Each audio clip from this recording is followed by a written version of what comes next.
Hola, hola, buenas tardes a todos los que estáis siguiendo esta conferencia desde España y buenos días a todos los que lo hacéis desde Sudamérica. Bienvenidos. Como ya sabéis, pues bueno, la conferencia se titula Energía solar fotovoltaica, cómo diseñar tu instalación y aprovechar todas sus ventajas. Yo soy uno de los tutores del máster de CUP de Energías Renovables y Proyectos Energéticos. Lo tutorizo junto a mi compañera Mónica Baptista y bueno, mi nombre es Juan, soy licenciado en Ciencias Ambientales por la Universidad de Salamanca y luego también estudié un máster en Tecnología y Recursos Energéticos en la Universidad Rey Juan Carlos. Además, a raíz de ese máster estuve un año colaborando en una investigación de un proyecto europeo en el Instituto Madrileño INDEA Energía, una investigación sobre almacenamiento de energía en nuevos materiales mediante absorción y desorción de vapor de agua. Y nada, Javi, cuando quieras pones la presentación y damos comienzo.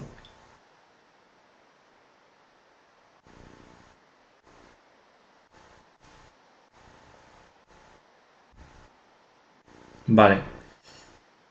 Antes de empezar con el contenido propiamente dicho de la conferencia, pues como la gente que está viendo puede ser tanto alumnos como no alumnos, me gustaría presentar, hablar un poco sobre el contenido que se imparte en el máster de energías renovables y proyectos energéticos de CUP. Está dividido, como veis, en 4 áreas. El primero es el área de entorno energético y energía eólica, en el cual pues yo me encargo de tutorizar la primera parte de entorno energético. En ella pues se habla del contexto global y general de la energía, y repasamos conceptos básicos de física, de geometría solar, de radiación, todo algo general sobre energías renovables, el entorno medioambiental, etcétera. Es decir, que se trata de sentar unas bases o de repasar conocimientos para posteriormente poder entender mejor todos los conceptos que se van a estudiar. En la parte de energía eólica la lleva mi compañera Mónica, así como el segundo área de energía hidráulica y de biomasa, que también lo tutoriza mi compañera. El tercer área, que es el área de energía solar, lo tutorizo yo al completo y está dividido pues, en una parte de energía solar térmica y otra de fotovoltaica. En la parte de solar térmica, pues también se entra, se estudia todo de forma muy detallada. Vamos a ver tanto aplicaciones de la térmica, evolución, instalaciones tanto de baja, media y alta temperatura, ejemplos, todos los fundamentos de la tecnología, es decir, todo muy completo. Y lo mismo ocurre con la parte de fotovoltaica, en la cual pues vamos a hablar de todas las características de las instalaciones, de su evolución, de la actualidad del sector, que es algo a tener en cuenta ya que es muy cambiante, está evolucionando continuamente, afortunadamente. Y bueno, también pues se entra de forma muy detallada en todos los conceptos, en los dos tipos de instalaciones aisladas o instalaciones con conexión a la red.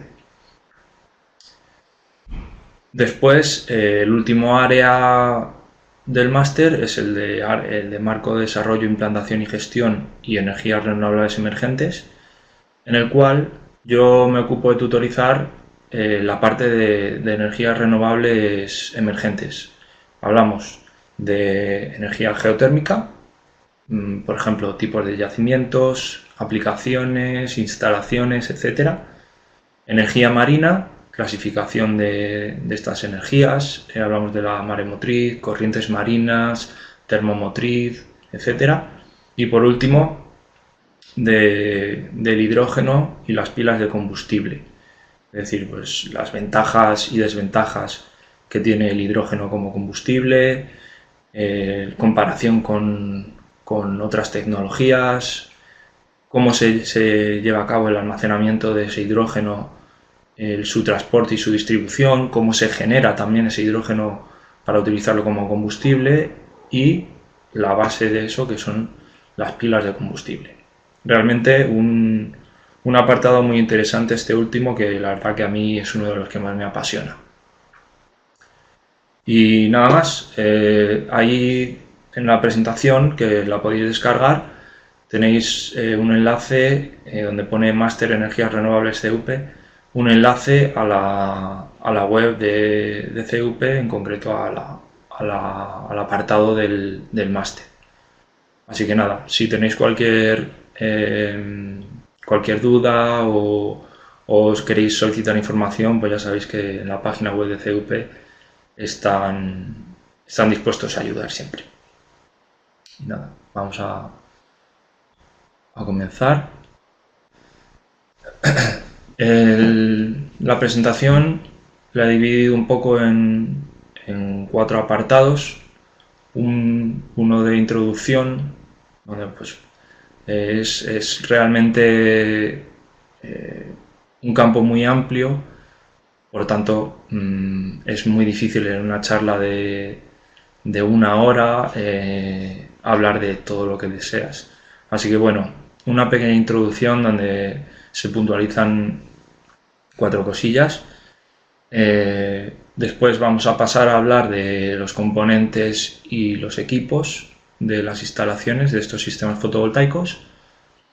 Después, un tercer punto donde vamos a hablar sobre el dimensionado de las instalaciones, donde veremos casos en las pérdidas por sombras, por ejemplo, cómo se dimensionan los generadores fotovoltaicos, etc. Y por último hablaremos un poco también por encima del mantenimiento, ya que solo el mantenimiento, incluso solo el dimensionado, podría llevar una charla que ocupase todo este tiempo. Así que bueno, espero que os guste, que os interese, y si tenéis cualquier pregunta, pues aquí os puedo leer en el chat y intentaré ir respondiendo si puedo a cada pregunta, y si no, pues luego a todas al final. Así que nada, vamos allá.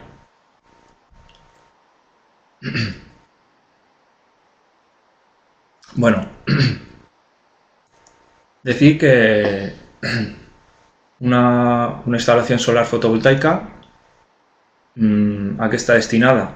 A convertir la radiación solar en energía eléctrica. Esa es la base del concepto. Y de forma general, pues todas estas instalaciones requieren el acoplamiento de unos elementos fundamentales, que son los módulos fotovoltaicos o paneles solares, como se les llama comúnmente, inversor, regulador, unas baterías, o en singular batería, o puede haber situaciones en las que no se necesite batería, como ya veremos, o situaciones en las que no se requiera un regulador. Pero bueno, de forma general, paneles solares, inversor, regulador y batería son los 4 componentes más importantes de la instalación, aunque después todos los elementos de seguridad son absolutamente necesarios, tanto seguridad para la instalación como para las personas. Son elementos de protección como magnetotérmicos, fusibles, etcétera, etcétera, etcétera. Y por último, el cableado, que el cableado pues, es por donde va a circular toda la energía, por tanto es un elemento muy importante.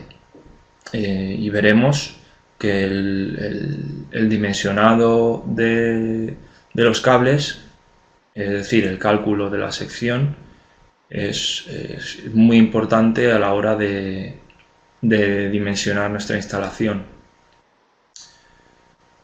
¿Qué ocurre? Que todas estos sistemas solares reúnen una serie de características que los hacen ser el futuro en cuanto al suministro de energía eléctrica, tanto a nivel industrial como a nivel particular, aunque haya gente que no lo quiera ver. Por ejemplo, su simplicidad. Con estos 4 cacharros, como diríamos vulgarmente, podemos obtener energía eléctrica de forma limpia. No voy a decir de forma gratuita porque requiere una inversión, pero esa inversión tiene un periodo de retorno y llegará un momento en el que sea muy barato realmente obtener esa energía. De fácil instalación, sí es verdad que se recomienda pues, que lo instale una persona que esté preparada para ello, pero también he de reconocer que cualquier persona se puede formar y puede llegar a instalar un sistema fotovoltaico en su casa. Obviamente algo simple y no una cosa muy compleja de que tenga mucha potencia, etcétera, etcétera. Modularidad, hablamos de modularidad pues porque son 4 o 5 módulos instalables que por ejemplo, últimamente se ve mucho en las páginas que comercian con energía solar fotovoltaica, paneles, inversores, etcétera, que venden ya todos los kits preparados para instalar en tu casa. Es decir, son módulos que se ensamblan y dispuestos como tienen que disponerse van a proporcionarte energía eléctrica. Ausencia de ruido, importante. Larga duración, como veremos, pues es verdad que cada dispositivo tiene una vida útil, pero bueno, como todo tiene un desgaste y bueno, yo creo que el beneficio que tiene es mayor. Son dispositivos muy fiables y que además requieren poco mantenimiento, como veremos, que aunque es verdad que hay que estar un poco pendiente de algunas cosillas, en general tampoco requiere mucha atención.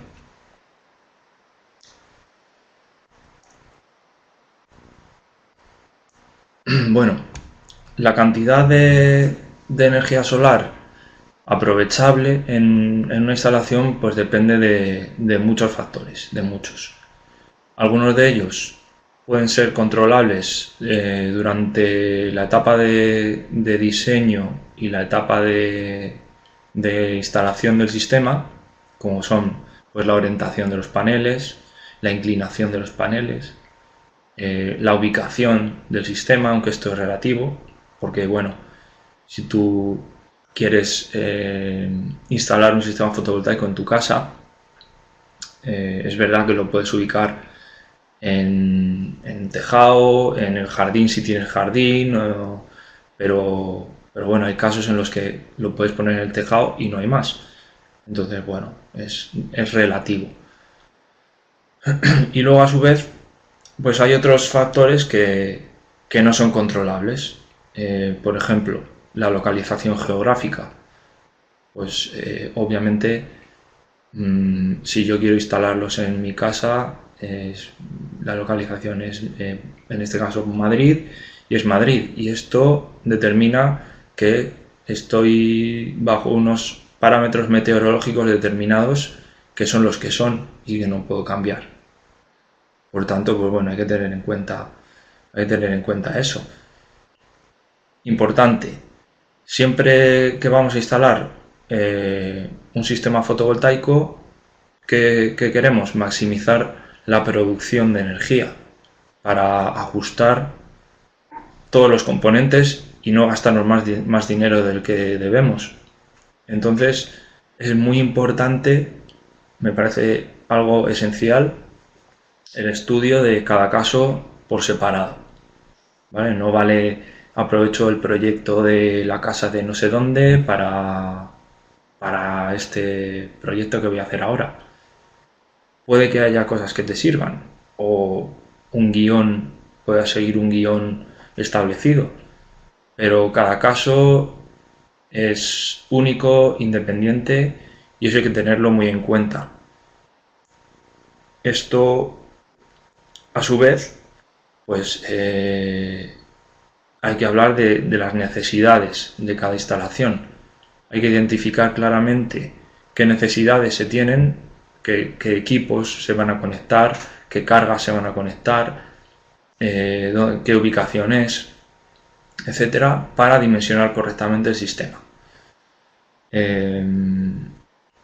Ahora, cuando hablaba de la localización geográfica, aquí os he puesto un mapa de España, en el que podemos ver las diferentes zonas climáticas que están identificadas por colores para diferenciar los niveles de radiación solar en unas zonas u otras. ¿Vale? Pues vemos que ya en la península ibérica hay bastante variación del norte al sur, obviamente. ¿Vale? Venga.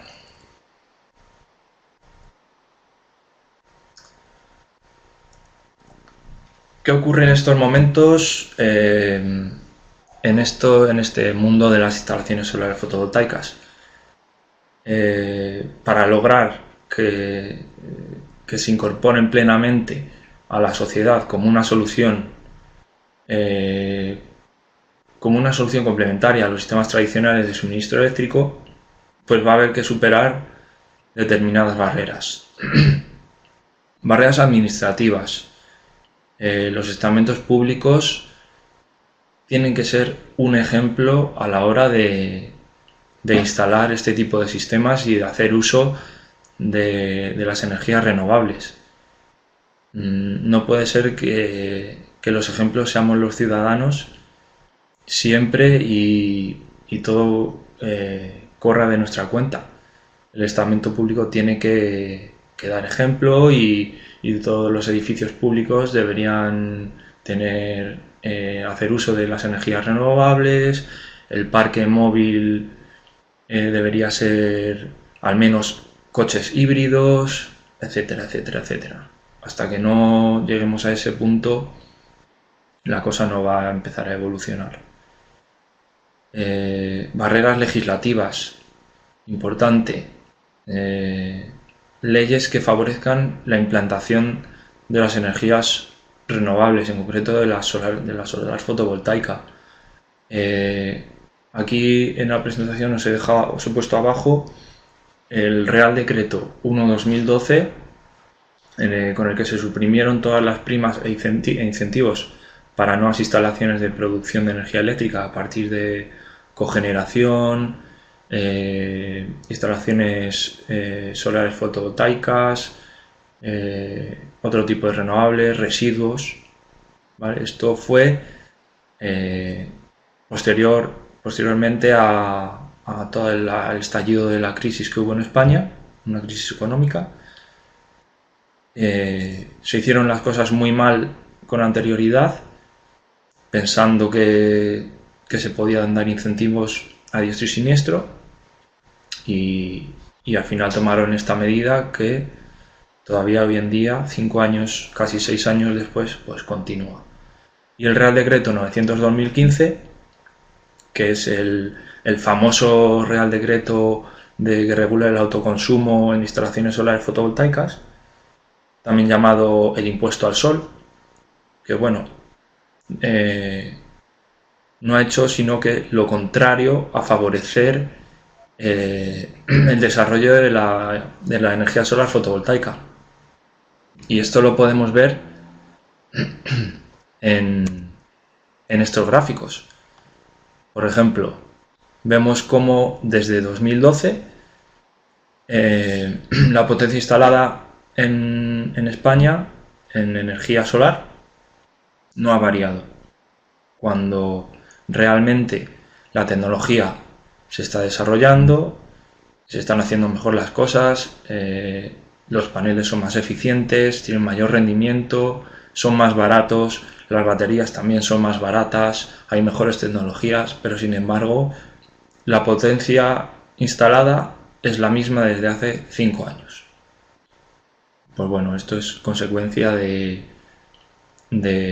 esas leyes que no favorecen el desarrollo de estas tecnologías. Igualmente, este es un gráfico de la evolución de la participación de cada tipo de energía en la producción eléctrica desde 2007 a 2015. Pues se puede ver como si efectivamente el ciclo combinado pues hay una bajada notable, también porque hubo una bajada de la demanda energética durante la crisis, pero la energía solar aquí abajo, ¿veis? No evoluciona. No evoluciona a pesar de que tuvo un crecimiento importante en 2008-2009, que es cuando se dieron las famosas primas a las renovables. Después de eso ha venido pues el parón que ha venido. Otras barreras, pues económicas, como decía, reducción de costes. Esto ya está pasando. Los paneles solares, pues estamos hablando de que hace 5 años, por ejemplo, debían estar en torno a 2 euros por vatio, y lo último que yo he visto en tiendas donde venden paneles ha sido 1 euro, por ejemplo, el kilovatio. Es un precio bastante bueno, aceptable, si lo vas a comprar a baja escala. Por ejemplo, si vas a adquirir 1, 2, 3, 4 paneles, por ejemplo, si lo que vas a hacer es adquirir gran cantidad de paneles, pues obviamente el precio es menor. También ha habido una reducción de costes importante en las baterías, sobre todo las baterías de litio, como veremos ahora. Esta es la evolución de los precios en euros por vatio pico por tecnología de los paneles. Vemos que hace en realidad 6-7 años había paneles que estaban, dependiendo del área de fabricación, del lugar, del continente y del tipo de tecnología también, el precio llegaba a 2 euros 2 euros por vatio pico. Sin embargo, ahora, pues eso, si se adquieren en gran cantidad de paneles, puede llegar a encontrar precios de medio euro por vatio pico, lo cual es un signo claro de que este es el futuro y nadie lo puede negar. Barreras sociales. Esta barrera pues va unida al ejemplo que tienen que dar los estamentos públicos.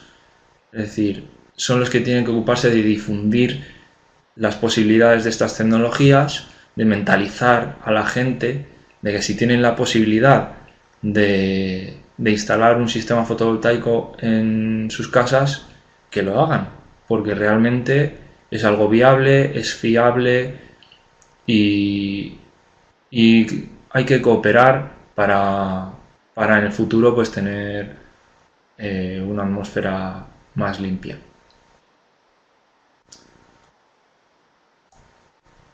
Bueno, antes de seguir con la parte de descripción de componentes y equipos, quería hacer un pequeño inciso aquí y lanzar pues un pequeño apartado de opinión. No sé si conocéis este nuevo modelo energético que se ha intentado implantar en Alemania, se llama Solar Cloud, en el cual los productores de energía solar almacenan una cantidad ilimitada en una cuenta de electricidad virtual y consumen de ella cuando lo necesiten.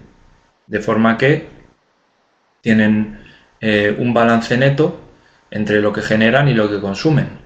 Es decir, que si tú generas 10 y luego esos 10 los viertes a la red, pero luego tú consumes 8 de la red, tienes 2 restantes que te pagan. Es decir, como una especie de crédito de lo que has generado. Igualmente, si consumes 12, pues pagas 2 extras. Pero es una muy buena idea. A mí me parece fantástica, que supone que habría una generación fotovoltaica distribuida, todo el mundo estaría generando energía para verter a la red y con ello se podrían cerrar muchísimas centrales térmicas, centrales de ciclo combinado, centrales nucleares, obviamente. Es decir, que sería un paso importante en lo que llamamos la transición energética, con una participación global, un consumo centralizado, etcétera, etcétera. No sé si tenéis algo que opinar sobre esto, si os interesa, me podéis dejar comentarios o escribirme al correo electrónico, que os lo pondré al final, para debatir sobre ello o incluso proponerlo en los foros de debate del máster, ¿vale? Venga, pues vamos a continuar con la parte de componentes y equipos de las instalaciones solares fotovoltaicas. Como ya nombramos anteriormente, pues toda instalación debe llevar una serie de equipos y componentes para asegurar el funcionamiento, mantenimiento y seguridad del sistema. Son los módulos fotovoltaicos, baterías, inversor, regulador, cableado, elementos de protección, etcétera, etcétera, etcétera. Empezamos con los módulos fotovoltaicos. Es, pues como ya sabemos, el elemento fundamental de cualquier sistema fotovoltaico y su misión pues es captar la energía solar incidente y generar una corriente eléctrica. ¿Vale? Una placa solar está formada por varias partes, como vemos aquí en este esquema. No voy a entrar a fondo a describir cada parte porque no es viable, pero sí que quiero hablar de las células fotovoltaicas, que obviamente son la parte principal del módulo y del encapsulante, ¿vale? Entonces, las células fotovoltaicas, como muchos sabéis, están fabricadas con silicio y se dopan con fósforo y con boro. Básicamente lo que son obleas de silicio que se dopan en la cara negativa con fósforo. Esa cara es donde incide el sol, va a ser la cara N, y con boro en la cara P o cara positiva, ¿vale? Que es la cara opuesta, es donde no incide el sol. En estas es donde ocurre lo que llamamos el efecto fotovoltaico. ¿En qué consiste el efecto fotovoltaico? Es la excitación de un material semiconductor, que es el silicio, por la incidencia de la radiación solar. Esto lo que hace es que provoca el movimiento de los electrones del material por el interior del mismo. Este movimiento es transformado en corriente eléctrica continua cuando se cierra el circuito, ¿vale? O sea, es un concepto bastante simple.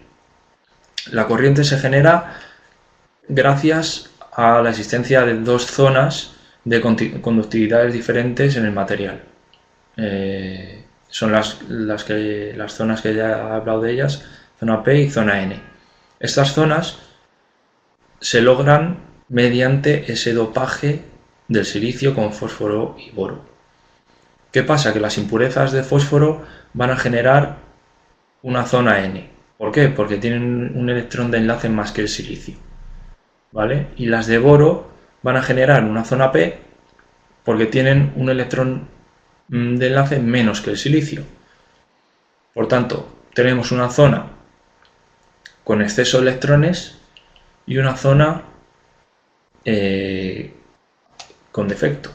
Los electrones están deseando moverse de la zona que tiene exceso a la zona que tiene defecto. Solo les falta un pequeño empujón. ¿Ese empujón cuál es? El fotón. El fotón incide sobre esos electrones y lo que provoca es que ambas zonas P y N se van a unir en los semiconductores y se genera una corriente eléctrica por el movimiento de los electrones en exceso de la zona N hacia los huecos de la zona P. ¿Vale? Recordad la definición de corriente eléctrica, se define como el flujo de electrones a través de un conductor. En este caso, pues el conductor, el elemento silicio. Para cerrar este circuito y permitir el movimiento de los electrones, se disponen unas mallas metálicas en la parte frontal de las células y en la parte posterior, y estas luego son unidas para extraer la corriente eléctrica generada por la célula.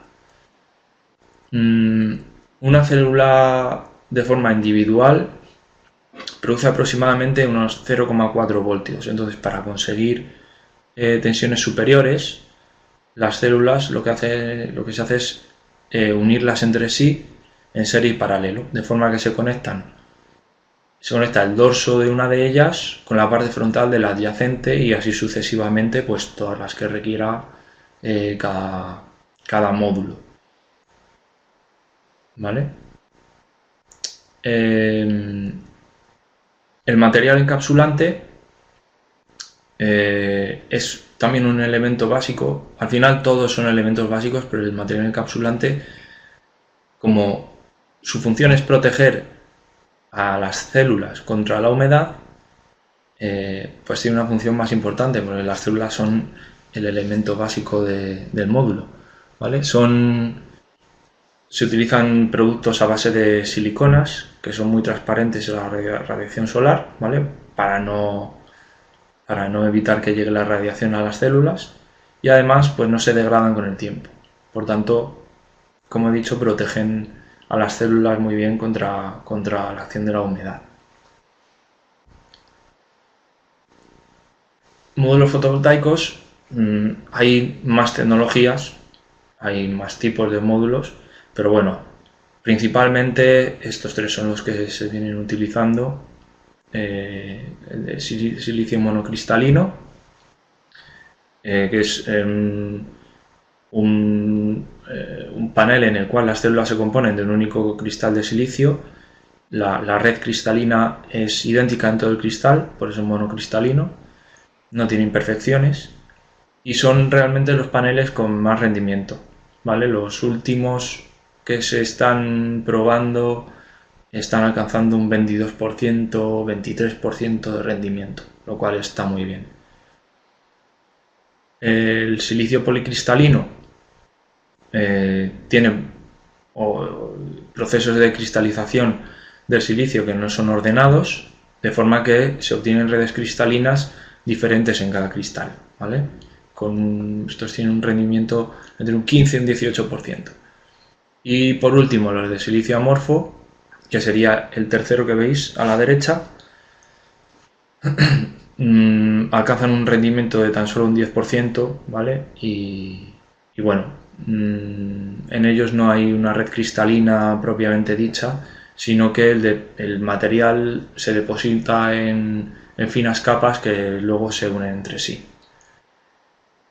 Y bueno, estos son los tres tipos principales. A la hora de decidir qué panel vamos a usar, pues obviamente tenemos que valorar las necesidades que tenemos, conocer los parámetros eléctricos que caracterizan el comportamiento de cada módulo, etcétera. De hecho, todos los módulos tienen que venir con la información de estos parámetros: intensidad de cortocircuito, tensión nominal, tensión a circuito abierto y la potencia pico. ¿Vale? Es básico que traigan toda esa información. Decir, se me había olvidado respecto a los módulos fotovoltaicos, que el comportamiento de ellos, de estos, varía con los factores ambientales. ¿Con cuál en concreto? Pues principalmente la temperatura. La temperatura ambiente por encima de unos 25 grados hace que la potencia que son capaces de entregar se reduzca de forma un poco bastante ligera, pero aproximadamente un 0,5% menos por cada grado por encima de los 20-25 grados, ¿vale? O sea que esto de que de los días de verano que hay muchísimo sol y también tenemos en España, en el centro peninsular o en el sur, 35 o 40 grados, pues lejos de ser beneficioso es perjudicial, ¿vale? Los días buenos, por ejemplo, son en primavera, días que hemos tenido este año pasado, en marzo, abril, de días de mucho sol, ni una sola nube y 20 grados de temperatura ambiente. Son los días perfectos para producir energía eléctrica a través de los paneles. Vale, pasamos a hablar un poco de las baterías. Son dos los factores que hacen que este elemento pueda ser esencial. El primero es la necesidad de disponer de energía. No siempre coincide en el tiempo con la generación de la misma, ¿vale? Pues puede ser que necesitemos energía por la noche y en ese momento no se va a generar. Entonces necesitamos tener unas baterías que hayan acumulado energía durante el día.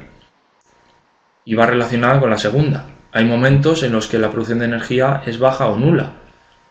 Nula, obviamente, por la noche, y baja, pues por ejemplo, días nublados, que pues puede haberlos, nunca se sabe, ¿no? Y puede ser que esos días estemos en casa y necesitemos energía, pues unas buenas baterías nos van a proporcionar esa energía. Parámetros importantes a tener en cuenta a la hora de elegir una batería: la capacidad, que es la cantidad de energía que puede suministrar la batería en unas determinadas condiciones de trabajo, que se expresa en amperios hora, y también está influenciada por la temperatura. Pero sin embargo, en este caso, a mayores temperaturas, lo que hace es que la capacidad aumenta ligeramente y a menores temperaturas disminuye, ¿vale? La tensión también es un parámetro muy importante en las baterías. Las más habituales son de 2 y de 12 voltios. Las de 12 voltios tienen capacidades hasta 400 amperios hora, y para capacidades mayores ya se emplean elementos de 2 voltios y se van uniendo entre sí.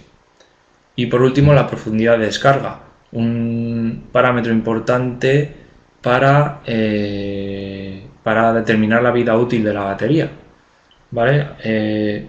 Depende también un poco de la tecnología de la que estemos hablando, porque las que aparecen en la presentación, las tipo monoblock y las estacionarias, pues todas hay que tener un poco de cuidado con la profundidad de descarga, ni descargarlas completamente ni cargarlas completamente, ¿vale? O sea que el parámetro de profundidad de descarga, que es la cantidad en porcentaje que se ha descargado la batería en un proceso de descarga, es algo determinante.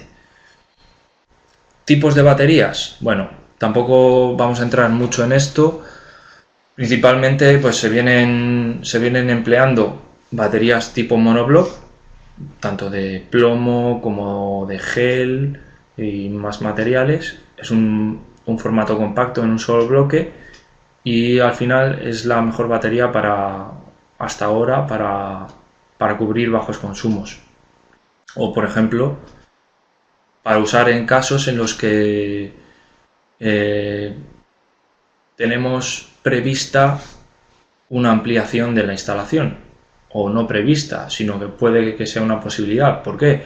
Porque vivamos en un chalet, por ejemplo, y en el momento en el que instalemos nuestro sistema pues vamos a proveer de suministro a la casa, pero en un futuro estamos planeando construir una piscina, por ejemplo. Pues a lo mejor podemos ampliar el sistema fotovoltaico para poder tener energía para la depuradora, para la iluminación exterior, bueno, para un montón de cosas. ¿Qué pasa con este tipo de baterías? Son las más baratas, pero también son las que menos ciclos de carga-descarga tienen, por tanto menos vida útil. La vida útil de estas baterías, pues bueno, depende mucho, pero se puede decir que está en una media de unos 7-8 años. Y las baterías estacionarias, depende, las OPZS, bueno, ambas permiten acumular grandes cantidades de energía más que las monoblock y además tienen larga vida útil. La diferencia entre las OPZS y las OPZV es el mantenimiento, ¿vale? Las OPZV están fabricadas con un electrolito gelificado sellado y no necesitan ningún mantenimiento. ¿Qué pasa? Que son más caras que las otras también, ¿vale? Dependiendo del uso que se le vaya a dar, pues se va a elegir un tipo de batería u otro, y tanto monoblock como estacionarias, como ya he dicho, son las más utilizadas porque tienen un rendimiento y un precio aceptable en el mercado actual hasta el día de hoy. ¿Por el que está pasando? Que desde hace unos años ya las conocíamos, pero se ha producido el desembarco de las baterías de ion litio, ¿vale? Sabemos que existen desde hace mucho tiempo en nuestros móviles, etcétera, en los ordenadores portátiles, pero no se habían realmente implementado a las instalaciones solares fotovoltaicas hasta que empezaron a desarrollarse y han venido, bueno, desarrollando la tecnología. Su precio ha sido hasta hace bien poco un poco prohibitivo, por eso no se han utilizado mucho, ¿vale? Pero ¿qué pasa con las baterías de litio? Que tienen una profundidad de descarga del 100%, es decir, esto que hace que determina que la vida útil sea mayor a los 6.000 ciclos de descarga en prácticamente todos los casos. ¿Qué pasa con esto? Que si disponemos de una instalación fotovoltaica con una batería de litio y no las descargamos por completo todos los días, o las descargamos, podemos estar seguros de que las baterías no van a durar a lo mejor unos 20 años sin perder prestaciones, ¿vale? No pierden rendimiento como las otras. Además de eso, tienen un mayor rango de temperatura de trabajo, con un rendimiento siguiendo el rendimiento especificado cuando las compras, y un aspecto importante, el volumen y el peso. Aproximadamente un 70% menos de volumen y de peso que el resto de baterías, ¿vale? O sea, para instalaciones pequeñas pues quizá no sea algo muy importante, pero para grandes instalaciones en granjas en las que se va a proveer todos los sistemas que tienen con energía solar, pues es un aspecto importante, ya que con baterías de plomo, por ejemplo, pues tienen que tener casetas especiales para tener todas las baterías ahí guardadas con buena ventilación, mantener la limpieza de las baterías, de todo el cuarto, todo lo que ello supone. Generan mucho calor y reducir eso a un bloque que a lo mejor ocupa 10 metros de largo a 2 metros, pues es algo llamativo y bueno, muy beneficioso. Por ejemplo, tanto que se habla de las baterías Tesla, veis, no sé si habréis visto alguna imagen de la batería Tesla, pues bueno, ese pequeño bloque tiene una capacidad enorme de almacenamiento y pesa 90 kilos, ¿vale? Es verdad que llama la atención que ese bloque pese 90 kilos, pero si lo comparas luego con lo que supondría esa capacidad de amperios hora en baterías de plomo, pues te quedarías sorprendido. ¿Qué ha pasado con las baterías de litio? Bueno, pues en esta gráfica lo vemos claramente, la reducción de precios que ha habido en los últimos 5 años, ¿vale? Desde los precios en euros por kilovatio hora, desde los 1000 en el 2010 hasta menos de 400 en 2015. Por algo, en las últimas ferias a las que he asistido de energías renovables, pues las baterías de litio ocupan prácticamente el puesto principal en todos los stands. Vale, continuamos con los componentes. El regulador, ¿de qué se ocupa? De proteger los procesos de carga y descarga de la batería, de forma que con la batería a plena capacidad evita que los módulos fotovoltaicos sigan inyectando corriente en la misma y cuando se están descargando evitan que el estado de la carga alcance un valor demasiado bajo. ¿Qué pasa? Que este elemento es muy importante cuando tenemos baterías de plomo, baterías estacionarias, en las cuales hay que tener muy en cuenta la profundidad de descarga. Además de servir para proteger las baterías, también permiten obtener información, monitorizar los parámetros de funcionamiento de la instalación. No todos los reguladores tienen estas funciones, pero bueno, y permiten ajustar los niveles de tensión, seleccionando pues el tipo de batería que tenemos, permiten también ajustar las etapas de regulación, etcétera. O sea que, bueno, tienen funciones muy importantes y básicamente hay dos tipos de reguladores. Los convencionales son los que se utilizan para paneles hasta 200 vatios y los maximizadores paneles de más de 200 vatios. La diferencia entre ambos, pues el precio, ¿vale? Los maximizadores siempre van a ser más caros que los convencionales.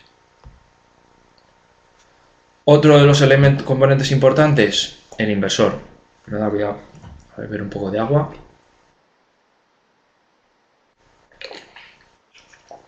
¿El inversor de qué se ocupa?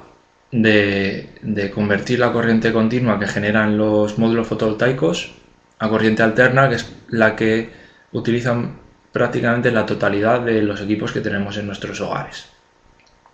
Generalmente se conecta a la salida del regulador, si bien puede conectarse directamente en los bordes de la batería cuando posee control de descarga de la batería, ¿vale? Cuando tenemos un inversor cargador, que se llama, que son prácticamente los últimos que se han desarrollado. Parámetros característicos de un inversor, pues sobre todo la potencia nominal, que es la potencia que puede suministrar el inversor de forma continua y que oscila pues desde 100 vatios hasta 10.000.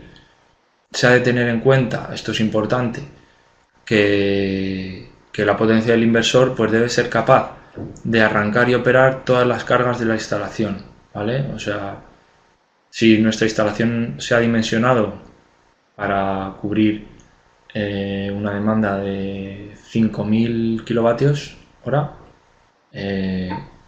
pues el El inversor debe ser capaz de arrancar y operar todas esas cargas.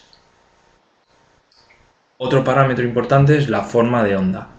Es la señal a la salida del inversor, ¿vale?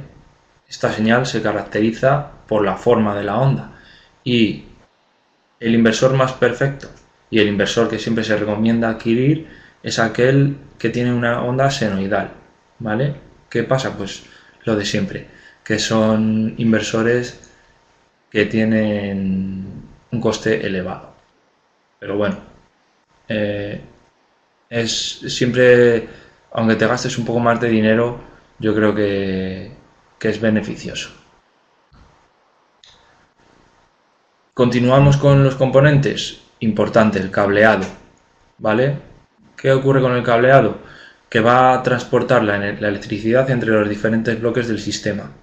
El material más utilizado es el cobre, que es ligero, ¿vale? Y pues por ejemplo en instalaciones de grandes dimensiones que se utilizan cables con grandes secciones, el hecho de que sea ligero pues es importante, ¿vale? En instalaciones de como puede ser un hogar, pues no importa tanto, pero en grandes instalaciones sí. Las pérdidas de energía son inevitables en forma de calor, ¿vale? Es algo inevitable debido a que todo conductor tiene una resistencia, ¿vale? Nunca va a ser nula. Por ello, el diseño adecuado del cableado, de la sección en concreto del cableado, representa un compromiso entre un valor de resistencia bajo y un coste también bajo, ¿vale? La resistencia del material viene dada por la expresión que aparece ahí, ¿vale? La resistencia igual a la conductividad del material por la longitud dividido la sección. Por tanto, ¿qué indica esta expresión? Que para una longitud determinada, un aumento de la sección significa una caída menor del voltaje en el cable, ¿vale? Una menor pérdida de energía. Cuanto más gordo sea el cable, digamos, menor pérdida de energía. Vale, esto está muy bien, pero es que cuanto más sección, más nos va a costar el cable. Por tanto, hay que llegar ahí a un equilibrio para que no se nos vaya de precio la instalación.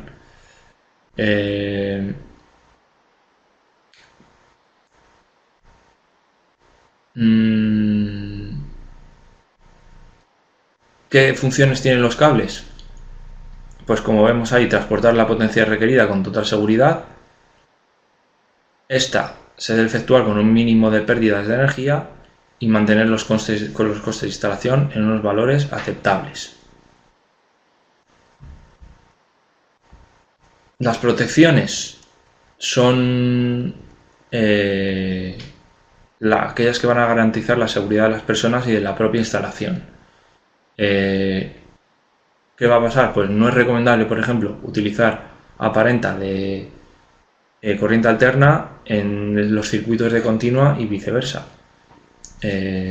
Los elementos que se van a utilizar deben ser los adecuados para los valores de tensión y corriente de una instalación fotovoltaica. Por ejemplo, los fusibles son los elementos que se emplean para evitar sobreintensidades accidentales, ¿vale? Esto, cada aparato suele llevar su fusible. Los magnetotérmicos limitan la intensidad en el circuito de consumo.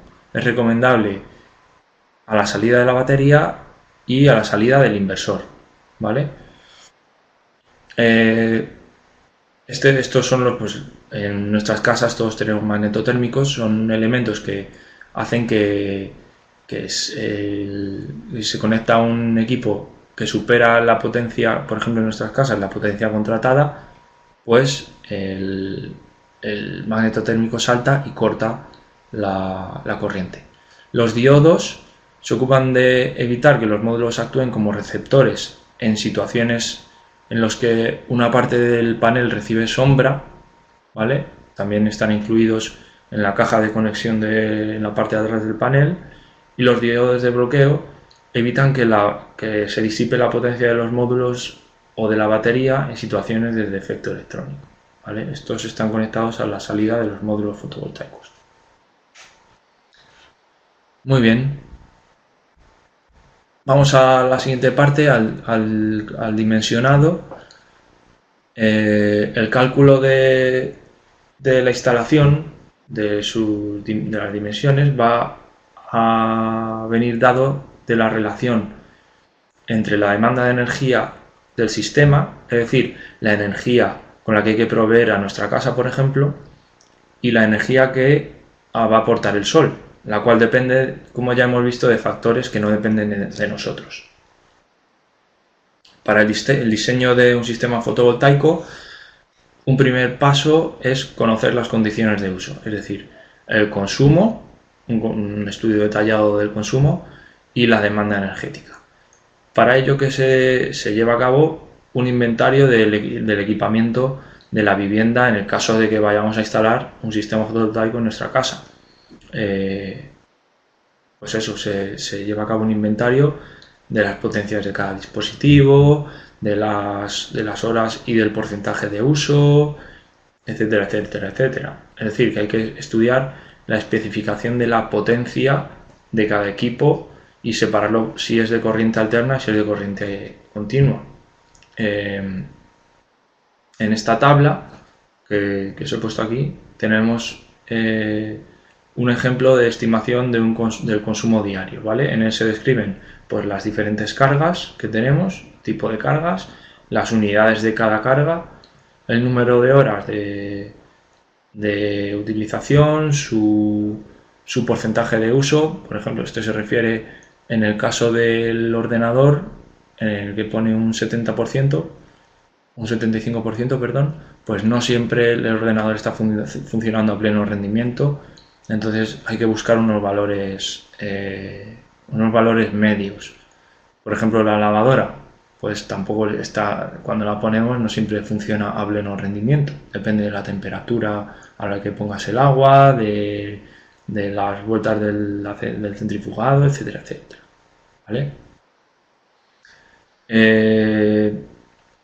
¿Qué hay que tener en cuenta también a la hora de dimensionar los rendimientos del regulador y del inversor y del resto de dispositivos? ¿Vale? Siempre va a haber pérdidas, ninguna máquina es perfecta, entonces hay que tenerlo en cuenta siempre.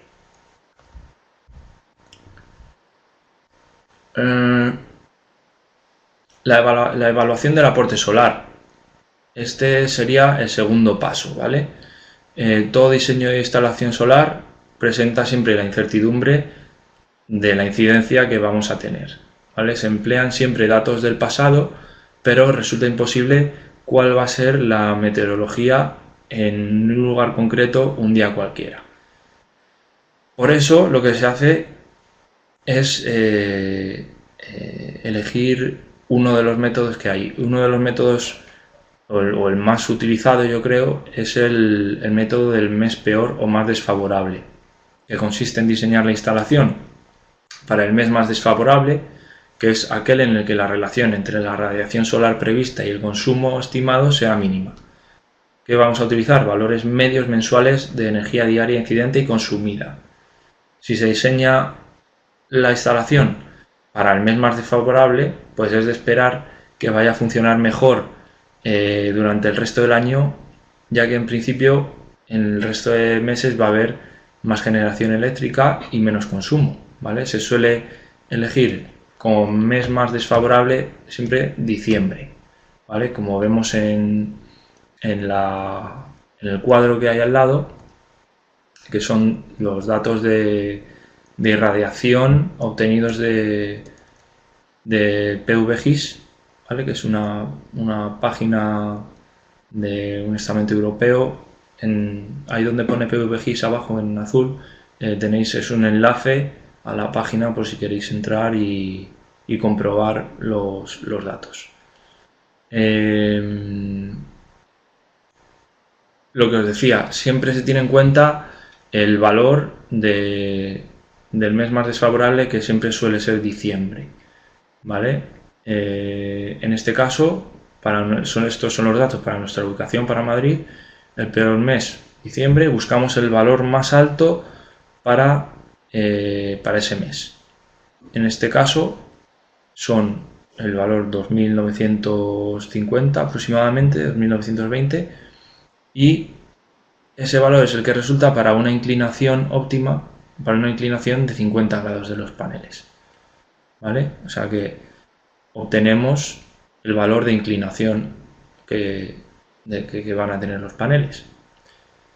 No siempre se sigue este valor, sino que a veces se hace una estimación, ya que las pérdidas por inclinación no son tampoco muy importantes, y la estimación que se suele hacer es el valor de la latitud del lugar más 10, ¿vale? O sea, por ejemplo, si estamos en latitud 35 grados, la inclinación óptima estimada serían 45.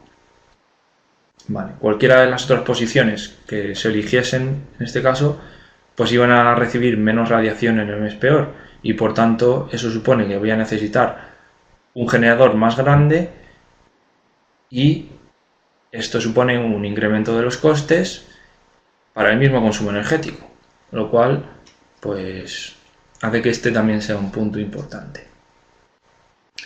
En los casos en los que se ha de hacer un balance entre el impacto económico de diseñar la instalación para maximizar la energía captada o adaptarse a las condiciones existentes, si las pérdidas no son muy grandes, ¿vale? O sea, hay determinados casos en los que es mejor quedarse con las condiciones que uno tiene en su tejado. Si su tejado tiene 35 grados de inclinación y lo óptimo son 45, pues quizás es mejor quedarse con los 35 y ahorrarse la instalación de todos los soportes, etcétera, etcétera, etcétera, etcétera, porque eso va a encarecer la instalación. Vale. Una vez tenemos los datos de radiación, podemos continuar con el diseño del generador fotovoltaico. Este consta de dos etapas. La primera va a ser una estimación de la potencia nominal que permita suministrar el consumo previsto para, a continuación, realizar la configuración serie paralelo de los módulos. ¿Vale? Para estimar la potencia nominal del generador se utilizan los datos de radiación solar y de consumo medios diarios del mes más desfavorable que teníamos en el apartado anterior. El generador, bajo la insolación media de trabajo, debe ser capaz de suministrar la demanda energética incrementada en una proporción definida como factor de seguridad del generador. ¿Vale? Es lo que tenemos ahí en un círculo rojo. La energía generada es igual a la demandada multiplicada por un factor de seguridad. Este factor de seguridad es función de la aplicación, primero, y segundo, de la ubicación. ¿Vale? Bueno, no voy a entrar a describir todas las fórmulas. Si tenéis cualquier duda, me podéis mandar un correo y podemos profundizar en el asunto. La configuración en serie paralelo de los generadores. Para ello es básico definir la tensión nominal del sistema. ¿Vale? Suelen ser 12, 24, 48 voltios. Los sistemas, por ejemplo, los de baja potencia, hasta 200 vatios aproximadamente, pues suelen operar a 12 voltios. Hasta 500 vatios ya se utilizan sistemas de 24, y por encima de 500 hasta los 2 kilovatios sistemas de 48 voltios. Ya a partir de ahí pues pueden existir sistemas de 96 voltios, etc. Entonces, una vez hemos decidido la tensión que va a tener el sistema, se configuran las ramas de paneles en serie. ¿vale? Como con la fórmula que vemos ahí, la tensión nominal del generador partida por la nominal del panel. Y igualmente, como se suele seleccionar una tensión de generador múltiplo de 12 y la tensión de los paneles habituales en este tipo de instalaciones pequeñas suele ser de 12 o 24, pues tenemos un número entero, ¿vale? Entonces el número de ramas en paralelo debe ser tal que alcance la potencia nominal estimada anteriormente. Como el número de ramas debe ser un número entero, para asegurar el suministro con mayor garantía se selecciona el inmediato superior, ¿vale? Si existen restricciones presupuestarias, pues se puede elegir el número de ramas inmediato inferior y recalcular el factor de seguridad del conjunto, ¿vale? De forma que vamos a ir un pelín más juntos. De forma que al final la potencia nominal del generador que vamos a tener es la que se determina con la fórmula que aparece ahí.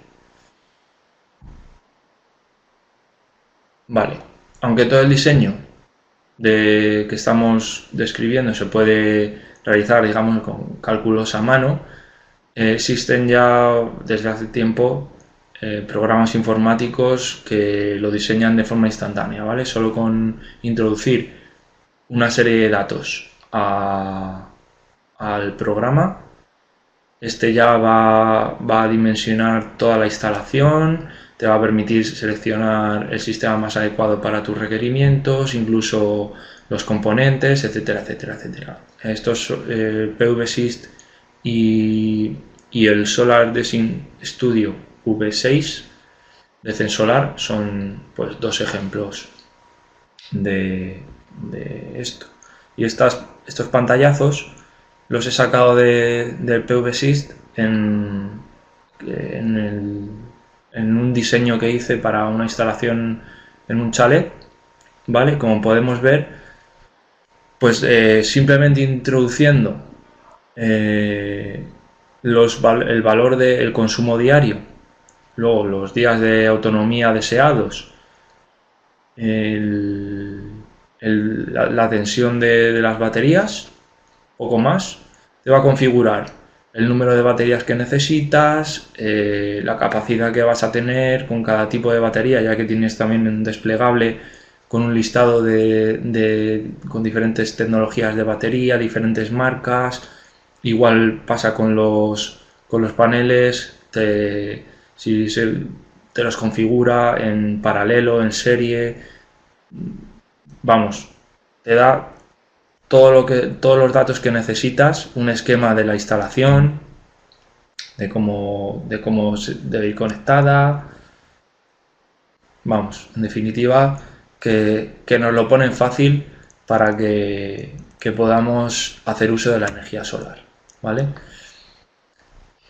Muy bien. Continuamos con el cálculo de sombras. ¿Qué ocurre? Que a la hora de instalar los módulos fotovoltaicos influyen las sombras que puedan proporcionar los obstáculos próximos, por ejemplo, edificios colindantes, árboles, chimeneas, otros módulos fotovoltaicos, de forma pues que reducen la generación de energía eléctrica del panel, ¿vale? No hacemos uso de todo su potencial, pero esta no es el principal problema.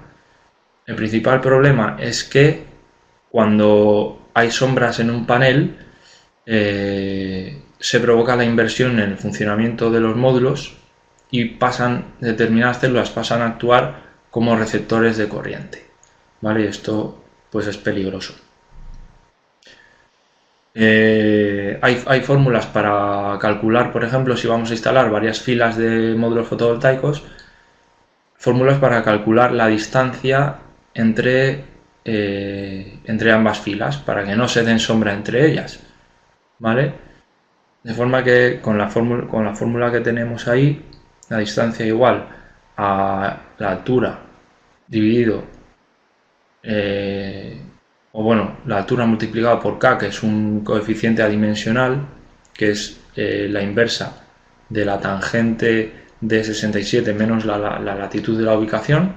Con esa fórmula podemos conocer la distancia entre módulos para que no se den sombra. ¿Vale? Si no vamos a tener, pues si no vamos a instalar varias filas de módulos fotovoltaicos, van a estar directamente calculados, instalados sobre un tejado, por ejemplo, con la inclinación del tejado, pues podemos calcular las sombras realizando uno de estos perfiles para no sufrir la sombra de pues, otro edificio, de árboles, etcétera. ¿Vale? ¿Cómo se hace esto? Se obtiene localizando los principales obstáculos que afectan a la superficie de los paneles en términos de sus coordenadas de azimut, de posición de azimut, que es el ángulo de desviación con respecto a la dirección sur, y su posición de coordenadas de elevación, es decir, el ángulo de inclinación con respecto a la horizontal. Para realizar estos perfiles se utiliza un teodolito, ¿vale? No es muy complicado, pero bueno, sí que hay que recibir una formación de cómo realizarlo. Lo que obtenemos pues es un diagrama como el que aparece ahí, en el que es un diagrama de trayectorias del Sol, en el que cada una de las porciones que aparece, ¿vale? Por ejemplo, pues C1, C2, C4, representa el recorrido del Sol en un cierto periodo de tiempo y tiene, por tanto, una determinada contribución a la irradiación solar global que incide sobre la superficie de estudio del panel. Así que el hecho de que un obstáculo cubra una de las porciones pues supone pérdida de irradiación, como es lógico. A continuación, en esta tabla, estas tablas son las que se utilizan para después calcular el porcentaje de pérdidas por sombras, ¿vale? Tendríamos que elegir la tabla adecuada en función de la orientación y de la inclinación de los paneles y simplemente hacer unos cálculos estimando cuánta superficie nos cubre el perfil de sombras de cada casilla, ¿vale? Y multiplicando digamos el porcentaje que cubre de cada casilla por el valor correspondiente, ¿vale? O sea que es entretenido por lo menos y de aquí podemos obtener el porcentaje por pérdida de sombras, que bueno, pues las pérdidas, si no superan un 10%, pues puede ser un valor aceptable. Muy bien. El dimensionado no acabaría ahí, ¿vale? Pero tampoco se puede describir todo en una charla de una hora. Así que vamos a seguir con el mantenimiento. Vamos a hacer un pequeño resumen de lo que sería el mantenimiento de nuestra instalación. Tendríamos un plan de vigilancia, que son las operaciones que permiten asegurar que los valores operacionales de la instalación son los correctos. Es un plan de observación simple de los parámetros funcionales, ¿vale? De la energía que suministra, de la tensión que hay en todos los equipos, para verificar que el funcionamiento correcto de la instalación. Y además de esta vigilancia, también se puede llevar a cabo pues una limpieza de los paneles, ¿vale? Porque eso es básico realmente. Siempre puede llover, quedarse manchas de polvo en los paneles o que pasen un montón de pájaros y haya cacas encima del panel, etcétera, etcétera. Bueno, pues eso es importante. Es obviamente responsabilidad del usuario, ¿vale? Es algo que no hay que hacer muy a menudo, pero bueno, es responsabilidad del usuario. Ya tendríamos después el plan de mantenimiento, por un lado el correctivo y por otro el preventivo. El correctivo, que son pues son las actuaciones de sustitución o reparación de anomalías detectadas durante el funcionamiento, ¿vale? Básicamente eso, cuando tenemos un sistema en el que de repente un día se nos estropea un dispositivo de alarma del inversor, pues eso sería un mantenimiento correctivo, ¿vale? Y el mantenimiento preventivo son las operaciones de inspección visual, verificación de actuaciones y otros que, aplicados a la instalación, pues deben mantener dentro de unos límites aceptables las condiciones de funcionamiento, las prestaciones, la protección de los sistemas y la durabilidad de la instalación. Al fin y al cabo, lo que pretendemos con todo esto es que nuestra instalación, aparte de funcionar correctamente, dure mucho tiempo. Debe realizarse por personal técnico competente, esto ya sí, y ha de incluir todas las operaciones de mantenimiento y sustitución de elementos desgastados por el uso, ¿vale? Por ejemplo, cables, etcétera, etcétera. Este plan de mantenimiento preventivo incluirá al menos una revisión semestral en la que se realizarán las siguientes actividades. Comprobación de las protecciones eléctricas. Todas las protecciones han de comprobarse. Esto es esencial. Se van a comprobar el estado de los módulos fotovoltaicos, su desgaste, cómo están todas sus conexiones, la limpieza, aunque la limpieza es algo más que ha de hacerse más a menudo, el control de la temperatura del panel mediante una termografía infrarroja para detectar si hay algunas células que están deterioradas, los parámetros eléctricos, ¿vale? Ver cómo la tensión, ver la intensidad que circula por el panel, la sujeción de los mismos, ¿vale? Si están en el suelo, pues tampoco es muy importante, pero si están en un tejado, pues sí. Y bueno, hay otra serie de labores que al final cada una pueden ser más o menos frecuentes, pero todas estas de las que estamos hablando se suelen hacer cada 6 y otras cada 12 meses. En las baterías, pues vamos a tener que comprobar las conexiones, ¿vale? Los bornes, limpiar los bornes de las baterías, limpiar lo que es toda la estructura, comprobar la densidad del líquido. Esto se hace, me parece, cada 6 meses, el nivel cada 12, engrasar los terminales. Bueno, hay bastantes tareas que hacer, pero bueno, todas por personal cualificado.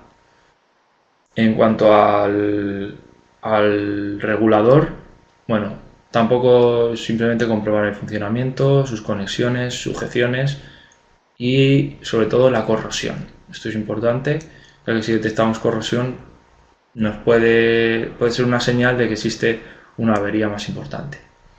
El inversor, por ejemplo, es un equipo más delicado que sí que requiere un mantenimiento más exhaustivo, aunque los intervalos de estas tareas pues dependen sobre todo del emplazamiento y de las condiciones ambientales, ¿vale? Y van pues desde limpieza de filtros, rejillas, el disipador de calor, revisar todas las conexiones, la temperatura también, al igual que en los paneles, mediante una termografía infrarroja, ver cómo están los ventiladores, ya que son equipos que generan bastante calor, etcétera, etcétera. Y poco más. Revisar siempre el estado mecánico de los cables también. Es algo que en este mantenimiento preventivo semestral se ha de hacer, y revisar cómo están todas las uniones, las pletinas, tomas de tierra, etcétera, etcétera, etcétera, ¿vale? Y nada, hasta aquí la charla. Muchas gracias por vuestra atención. Espero que os haya gustado, que haya sido interesante. Como veis, pues es un tema muy amplio y bueno, los que seáis alumnos del máster lo podréis comprobar, ya que el tema de fotovoltaica es largo, se profundiza mucho en todos los conocimientos y nada, si tenéis cualquier duda, mi correo aparece ahí, en la página web de CUP, tenéis un chat en el que podéis preguntarle cualquier duda a los compañeros sobre cómo matricularos, etcétera, etcétera. Aparecen ahí los teléfonos de la sede de España, Colombia, Perú, México, República Dominicana. Y nada, si tenéis cualquier pregunta, me la podéis escribirla en el chat. Y luego también deciros que vais a poder descargar la presentación si lo deseáis en un botón que os aparece ahí abajo, descargar archivo. Y nada más. Gracias a vosotros. Gracias Daniela. Gracias Romel. Gracias Karim. Gracias Manuel Humberto. Muchas gracias Jenny, Quique, Ninive, Juan Manuel, Osvaldo. Saludos a Ecuador. Saludos a todos los que nos veis desde Sudamérica, que sois muchos.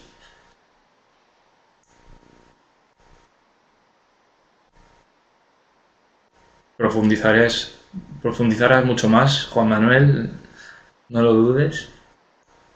Y ahí estaré yo para ayudarte y resolver cualquier duda.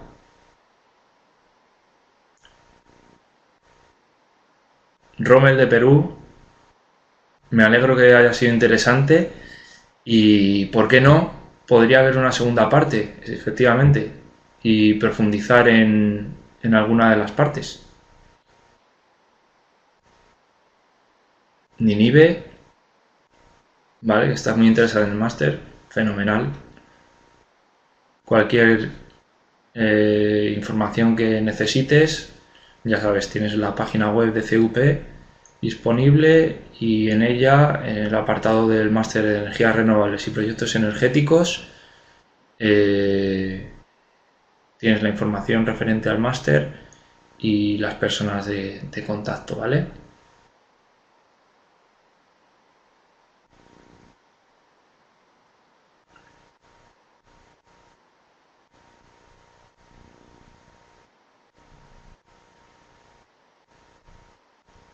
Efectivamente, Juan Manuel, son alternativas en pro de la conservación del planeta.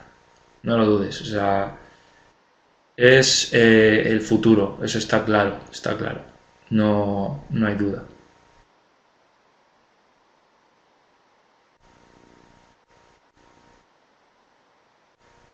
Gina, me alegro de que trabajes en proyectos de este tipo.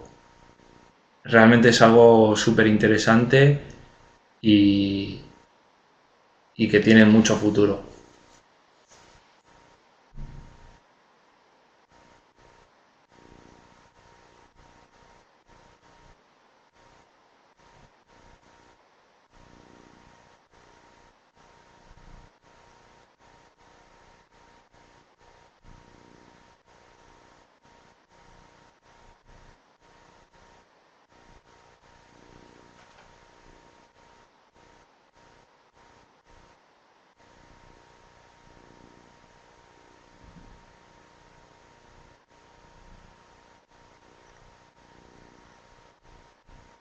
Si tenéis cualquier mensaje sobre lo que hemos dado lo que hemos repasado en la conferencia o aportes, también me lo podéis mandar al correo electrónico si queréis, ¿vale?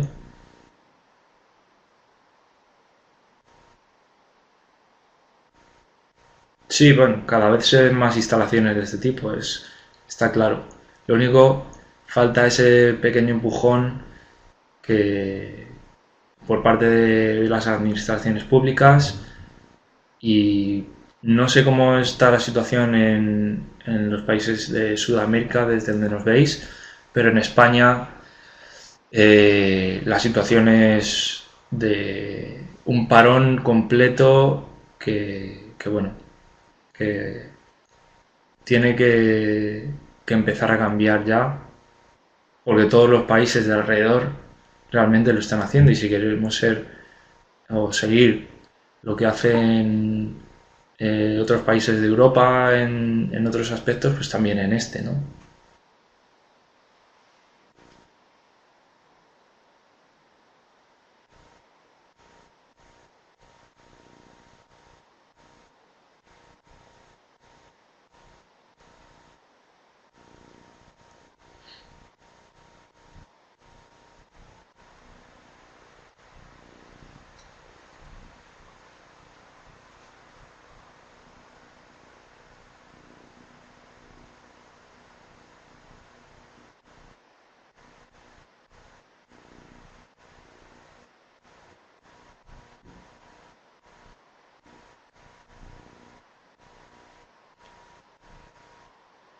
Espero que vayamos por el buen camino, sí. Solo vamos por el buen camino en el sentido de desarrollo de la tecnología, de evolución del mercado, de los precios, pero, pero como ya digo, falta el otro empujoncito que es desarrollar una legislación que, que favorezca que la gente se anime a instalar fotovoltaica en sus casas, ¿vale? Porque realmente con el Real Decreto que tenemos ahora mismo, el Real Decreto 900-2015, es muy complicado realmente instalar este tipo de sistemas, ¿vale? Aparte de también la inversión, que aunque, pues como hemos hablado, todos los precios de las baterías, de los paneles van bajando, pues, pues siempre requiere una inversión relativamente importante en función de tus posibilidades y bueno, unos pequeños incentivos nunca vienen mal.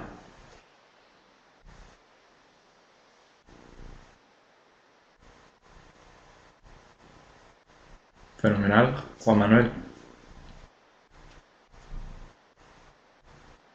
Debería implementarse en todos sitios.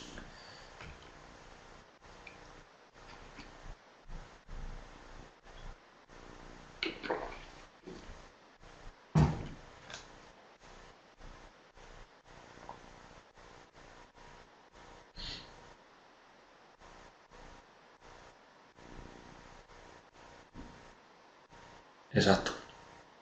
Exacto, Juan Manuel. Lo importante es crear conciencia. Es una de las barreras que comenté al principio eh, y que está relacionada efectivamente con, con el ejemplo que deben dar las administraciones públicas. Ejemplo, difusión de las nuevas tecnologías, para que la gente realmente reciba esa información y también esté dispuesta a informarse por sí misma, crear el interés en la gente.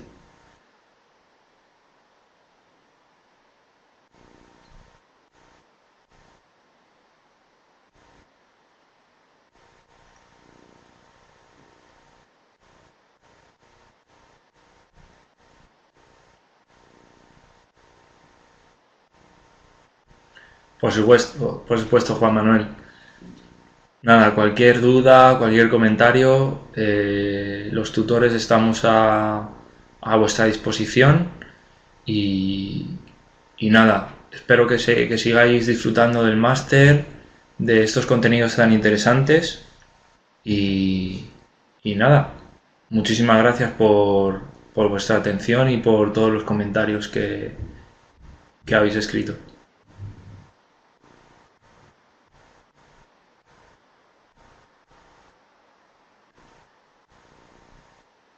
Muchas gracias, Javier.